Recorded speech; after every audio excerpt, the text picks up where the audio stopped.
ધોરણ 2 ગુજરાતી પાઠ 4 દિયા દેખાડે દિશા। સૌપ્રથમ પહેલા પ્રશ્નમાં ગીત આપેલું છે। આ ગીતમાં પૂર્વ, પશ્ચિમ, ઉત્તર અને દિશાની સમજ આપેલી છે।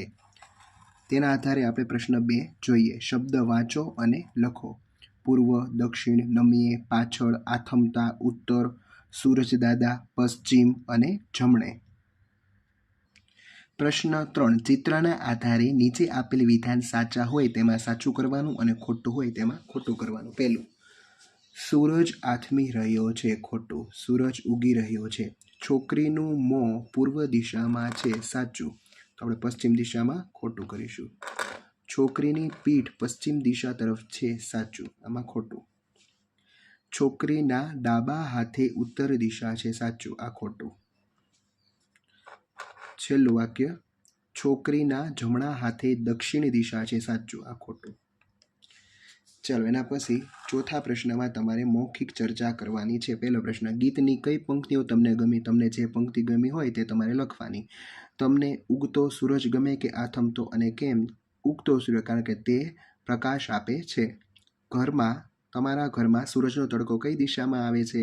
તમારે તમારા ઘરમાં જ્યાં સૂર્યનો તડકો આવતો હોય તે દિશા તમે લખી શકો। તમને સૂરજદાદા ગમે કે ચાંદા મામા અને કેમ? સૂરજદાદા। ચાંદા મામા ગમતા હોય તો ચાંદા મામા તમારે લખવું। પાંચમો પ્રશ્ન, જે શબ્દો ગીતમાં આવ્યા હોય તેની સામે હા લખવાનું છે અને ગીતમાં ન આવ્યા હોય તેની સામે ના લખવાનું। એટલે કે સૂરજ, પછી ધીરે, પછી મને, દક્ષિણ, ડાબે, આવો, ઉગતા અને આથમતા, તેમાં તમારે હા લખવાની છે। અને બાકી દોડતા, ચાંદો, પડખે, જાઓ, ઈશાન, પછી પીલે અને તનેમાં તમારે ના લખવાની રહેશે। ચાલો એના પછી જોડકા જોડવાના છે। વિરોધાર્થી શબ્દના, આગળ તો પાછળ, ઉપર તો નીચે, ઉગમણે તો આથમણે અને ડાબું તો જમણું। ચાલો એના પછી સાતમો પ્રશ્ન, ગીતની પંક્તિઓમાં ખૂટતો શબ્દ લખો। પહેલો, ઉગતા સૂરજને આવો નમીએ તો। બીજું, સૂરજદાદા મને ગમતા જીરે। ત્રીજું, ઉગીને પૂર્વમાં આથમતા પશ્ચિમે। ચોથું, આથમતા સૂરજને આવો નમીએ તો। જમણે, ઉત્તર, ડાબે, દક્ષિણ, જીરે। આઠમો પ્રશ્ન, કૌંસમાંથી યોગ્ય શબ્દ પસંદ કરી ખાલી જગ્યા પૂરો। પહેલો પ્રશ્ન, સવારે સૂર્ય પૂર્વ દિશામાં ઉગે છે। બીજો, સાંજે સૂર્ય પશ્ચિમ દિશામાં આથમે છે। ત્રીજો, પૂર્વ દિશા તરફ મોં કરીને ઊભા રહેવાથી જમણા હાથે દક્ષિણ દિશા આવે। ચોથું, પૂર્વ દિશા તરફ મોં કરીને ઊભા રહેવાથી ડાબા હાથે ઉત્તર દિશા આવે। રાત્રે આકાશમાં તારા ટમટમે છે। છઠ્ઠું, ચાંદા મામા અમાસની રાતે ન દેખાય। સાતમું, ધ્રુવ તારો હંમેશા ઉત્તર દિશામાં જ હોય છે। ચાલો એના પછી ચિત્ર આપેલું છે। આ ચિત્રને આધારે તમારે છે એ ચિત્રમાં જો દેખાય તો હા અને ન દેખાય તો ના લખવાનું। પક્ષીઓ દેખાય છે, વહેતી નદી દેખાય છે, ચાંદા મામા દેખાતા નથી, નિશાળ દેખાતી નથી, સ્ટીમર અને દફતર પણ દેખાતા નથી, તારા દેખાતા નથી, હિંચકો દેખાતો નથી, પછી ખેડૂત દેખાય છે, રસ્તો દેખાય છે, કાર દેખાય છે, લપસણી દેખાતી નથી, મંદિર દેખાય છે, આથમતો સૂરજ નથી દેખાતો, વૃક્ષો દેખાય છે, વિમાન નથી દેખાતું, સ્કૂટર દેખાય છે અને દવાખાનું નથી દેખાતું। 11મા પ્રશ્નમાં સુંદર મજાનું ગીત આપેલું છે। અચ્ચર આવે, કચ્ચર આવે, મોટા મોટા મચ્છર આવે, હિંચકા ખાવ તો ચક્કર આવે, પહાડમાંથી પથ્થર આવે, સસકાઓનું લશ્કર આવે અને અચ્ચર આવે, કચ્ચર આવે। ચાલો હવે ગીતમાં જે ગુલાબી કલર અક્ષરે લખેલો હોય રંગીન, તે તમારે નીચે લખવાનું, અચ્ચર, કચ્ચર, મચ્છર, ચક્કર, પથ્થર અને લશ્કર। 13મો પ્રશ્ન, ગીતના આધારે પ્રશ્નોના જવાબ આપો।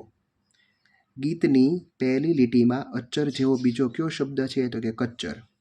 મોટા મોટા શું આવે? તો કે મચ્છર। ત્રીજો, હિંચકા ખાવાથી શું આવે? ચક્કર। ચોથું, પહાડમાંથી શું આવે? પથ્થર। પાંચમું, સસલાઓનું શું આવે? લશ્કર।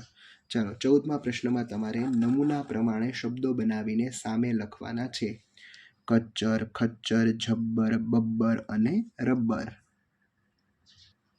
15મા પ્રશ્નમાં ઓળખો અને લખો। પહેલો પ્રશ્ન, હું ખુલ્લું અને વિશાળ છું, આકાશ। બીજું, હું પૂર્વ દિશામાં ઉગું છું, સૂરજ। ત્રીજું, મને બાળકો મામા કહીને બોલાવે છે, ચાંદો। ચોથું, હું પૂર્વ દિશાનું બીજું નામ છું, ઉગમણી।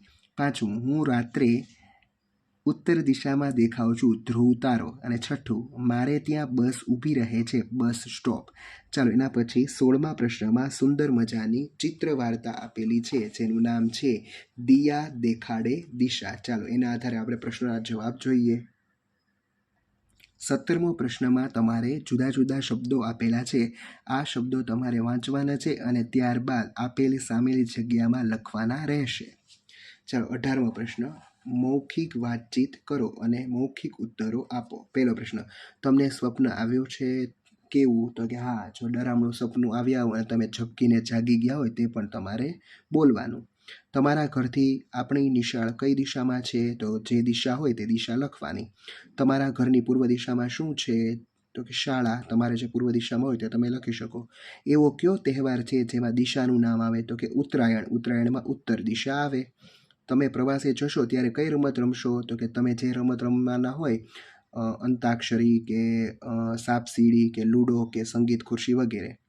તમે ધ્રુવનો તારો જોયો છે? ક્યાં? તો કે ક્યારે? તો કે આકાશમાં રાત્રે. હા, જોયો છે. તમે રાત્રિનું આકાશ જોયું છે? હા. કેવું લાગે? તો કે ખૂબ જ સુંદર. 19મો પ્રશ્ન, રંગીન શબ્દનો અર્થ શોધી સાચા વિકલ્પની નીચે લીટી કરવાની છે. એટલે કે તમને છે રંગીન શબ્દ આપેલો છે. પેલો જો, દિયા સૂરજદાદા તરફ મોં કરીને ઊભી હતી. તરફ એટલે કે તે બાજુ. બીજો પ્રશ્ન, બડબડતી એટલે કે બોલતી. ત્રીજો પ્રશ્ન, પાછા એટલે પરત. ચોથો પ્રશ્ન, બંને એટલે બે જણા. પછી પાંચમામાં પાસે એટલે નજીક. છઠ્ઠામાં પીઠ થાબડીને એટલે શાબાશી આપીને. અને સાતમામાં તફલીક એટલે કે મુશ્કેલી. ચાલો એના પછી વિકલ્પો આપેલા છે. વિકલ્પોનો જે સાચો જવાબ હોય તે તમારે ખાનામાં લખવાનો રહેશે. પહેલો પ્રશ્ન, દિયાને મમ્મીએ વહેલા જગાડી કારણ કે. એમાં શું આવશે? બ, દિયાને સવારની નિશાળ હતી. બીજું, દિયા મમ્મીની વાત માની ગઈ કારણ કે દિયાને નિશાળે જવામાં મોડું થતું હતું. બધા થાકીને પાછા જતા રહ્યા કારણ કે કોઈ દિયાને શોધી ન શક્યું. દિયાને ગીત યાદ રહી ગયું કારણ કે દિયાએ ગીત વારંવાર યાદ કર્યું હતું. ધ્રુવનો તારો ઉત્તર દિશામાં જ હોય છે કારણ કે તે ત્યાંથી ખસતો નથી. છઠ્ઠું, મમ્મીએ દિયાને હોશિયાર કહી કારણ કે દિયાને દિશાઓના નામ આવડી ગયા. 21મો પ્રશ્ન, નીચે આપેલા પ્રશ્નોના ઉત્તર 1-2 શબ્દમાં લખો. પહેલો પ્રશ્ન, દિયા ઊંઘમાં શું કરતી હતી? દિયા ઊંઘમાં બડબડતી હતી. બીજું, સપનામાં બધા ક્યાં ગયા હતા? પ્રવાસે. મમ્મીએ દૂર આકાશમાં કયો તારો બતાવ્યો? ધ્રુવનો તારો. ધ્રુવના તારાની ફરતે બીજા કેટલા તારા દેખાય છે? નાના 7 તારા. બેટા હોશિયાર છો તું. આ વાક્ય કોણ બોલે છે? મમ્મી. 22મા પ્રશ્નમાં તમારે અમાસ, પ્રવાસ અને આકાશ વિશે વાંચન કરવાનું રહેશે. 23મો પ્રશ્ન, દિયા દેખાડે દિશામાંથી કોઈ પણ એક શબ્દ તમે લખો. આપણે અહીંયા લખેલો છે દિયા. બીજો પ્રશ્ન, એ શબ્દની આજુબાજુના બીજા 4 શબ્દો લખો. જાગી, આંખો, ચોળીને અને હવે. ત્રીજું, હવે આ 5 શબ્દોનું લેખન કરો. દિયા, આંખો, જાગી, ચોળીને અને હવે. ચોથો પ્રશ્ન, આ શબ્દોનો ઉપયોગ કરીને 2 થી 3 વાક્ય બનાવો. દિયા હવે જાગી. દિયાએ આંખો ચોળીને જોયું. દિયાએ જાગીને આંખો ચોળી. ચાલો એના પછી કોણ બોલે છે તે તમારે લખવાનું છે. પહેલો પ્રશ્ન, મમ્મી હું ખોવાઈ ગઈ હતી. દિયા. બીજો, તારા વાળ ઓળીશ ત્યારે તારા સપનાની વાત કરજે. મમ્મી. ત્રીજું, હું સંતાકુકડી રમતી હતી. દિયા. ચોથું, અમે તારી રાહ જોઈએ છીએ. બહેન. પાંચમું, ચાલ તને ધ્રુવનો તારો બતાવું. મમ્મી. તારું સપનું મને ક્યાંથી ખબર હોય? મમ્મી. ધ્રુવ તારો હંમેશા ઉત્તર દિશામાં જ હોય છે. મમ્મી. હોશિયાર હોય જ ને. દીકરી કોની છે? પપ્પા. વાર્તામાં જે શબ્દ આવ્યા હોય તેમાં સાચું કરવાનું છે અને ન આવેલા શબ્દની નીચે ખોટાની નિશાની કરવાની છે. દિશા, પછી પપ્પા, ધ્રુવ, આકાશ, મમ્મી, શિક્ષિકા, સૂરજ, તારો અને ઉત્તર. આટલી વસ્તુ છે એ ગીતમાં વાર્તામાં આવેલા છે. બાકીના શબ્દો નીચે એટલે કે આપણે માછલી, નદી, દેડકો, પછી દરિયો, હાથી, તળાવ, પવન, મગર અને ફુગ્ગાની નીચે ચોકડીની નિશાની કરીશું. ચાલો, નાનો, મોટો, તીણો, જાડો અવાજ કાઢીને શબ્દ તમારે વાંચવાના છે. જોડિયા શબ્દો છે. 27મો પ્રશ્ન, વાક્યો મોટેથી વાંચો. જે રંગનો શબ્દ લખ્યો હોય તે રંગના ખાનામાં લખવાનું છે. ધારો કે અહીં ગુલાબી કલરનો અક્ષર છે એ ગુલાબી ખાનામાં અને વાદળી કલરનો અક્ષર વાદળી ખાનામાં. તે રીતે તમારે 2, 3, 4 અને 5માં જુદા જુદા વાક્ય આપેલા છે તે તમારે ગુલાબીનું ગુલાબી અને વાદળીના વાદળી ખાનામાં લખવા. ચાલો, એના પછી શબ્દ અંતાક્ષરી આપેલી છે. જોઈએ આપણે શબ્દ અંતાક્ષરી. આમાં કઈ રીતે હોય તો કે અચર છેલ્લો અક્ષર ર, તો રમકડું છેલ્લો અક્ષર ડુ, ડુંગર છેલ્લો અક્ષર ર, રસોઈ છેલ્લો અક્ષર ઈ, ઈશાન. ચાલો, એક ઉદાહરણ આપેલો છે, હવે આપણે જોઈએ. ડબ્બો, બોર, રમત, તલવાર, રટણ. બિલ્લી, લીમડો, ડોલ, લખોટી, ટીક ટીક. મચ્છર, રતન, તગારું, રૂમ અને મરચું. ગમ્મત, તગારું, રૂમાલ, લચક, કમર. 56, નરેશ, શક્કરિયું, યુક્તિ, તિરાડ. પેન્સિલ, લગન, નજર, રસમ, મગજ. ગ્લાસ, સસલું, લુગડા, ડામર, રખડવું. ધ્વજ, જગ, ગઢ, ઢગલો અને લોચન. પુસ્તક, કમર, રસમ, મગર, રતાળું. ભૂલક્કડ, ડમરું, રૂપાલી, લીલા અને લાડવા. થપ્પો, પોપટ, ટપાલ, લવ અને વહાણ. ચાલો, પછી 29મા પ્રશ્નમાં સુંદર મજાનો ફકરો આપેલો છે અને ફકરાના આધારે આપણે નીચે આપેલી ખાલી જગ્યા પૂરીએ. પહેલી ખાલી જગ્યા. દિયાએ સવારમાં બ્રશ કરવાનું બતાવ્યું. દિયા સવારે દૂધ પીતી હતી. દિયા સપનામાં પ્રવાસે ગઈ હતી. સપનામાં એક તળાવ હતું. બગીચામાં સૌ સંતાકુકડી રમતા. હું વડલાની પાછળથી નીકળી. મને મારા નામની બૂમ સંભળાઈ. 29મા પ્રશ્ન છે એના આધારે તમારે જોડકા જોડવાના છે અને ખાલી જગ્યા પૂરવાની છે. ચાલો, હવે નીચે જગ્યા આપેલી છે એમાં જોડકા તમારે ફરીવાર લખવાના. વડલાની પાછળ હું સંતાઈ ગઈ હતી. દિયાએ બ્રશ, નહાવાનું, દૂધ પીવાનું બતાવ્યું. મમ્મી વાળ ઓળવા બેઠી. બગીચામાં બધા સંતાકુકડી રમતા હતા. બધા થાકીને પાછા જતા રહ્યા. ચાલો, એના પછી કાવ્ય પંક્તિ પૂર્ણ કરવાની છે. ઉગીને પૂર્વમાં આથમતા પશ્ચિમે, સૂરજદાદા મને ગમતા જીરે. ઉગતા સૂરજને આવો નમીએ તો ડાબે ઉત્તર અને જમણે દક્ષિણે જીરે. આથમતા સૂર્યને આવો નમીએ તો જમણે ઉત્તર, ડાબે દક્ષિણ જીરે. ચાલો, એના પછી પ્રવૃત્તિઓ આપેલી છે. આ પ્રવૃત્તિમાં સુંદર મજાનો ફકરો આપેલો છે અને ફકરાના આધારે આપણે પાછળ જવાબ આપવાના છે અને ઋષિને જ્યાં જવું હોય ને ત્યાં તમારે પોગાડવાનો છે. એટલે કે ઋષિને છે એ બગીચામાં જવું છે એટલે આપણે ઋષિને અહીંયા ઋષિ નીચે આપેલો છે, અહીંયાથી શરૂ કરવાનું છે.